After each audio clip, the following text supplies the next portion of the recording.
ನೇಣುಗಂಬ ಏರುವವನಿಗೂ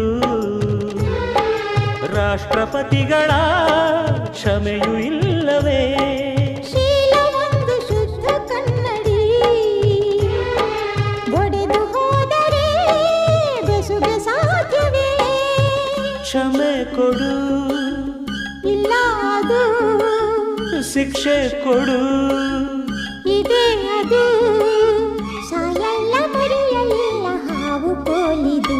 ತಪ್ಪು ಮಾಡೋದು ಸಹಜ ಕಣೋ, ತಿದ್ದಿ ನಡೆಯೋ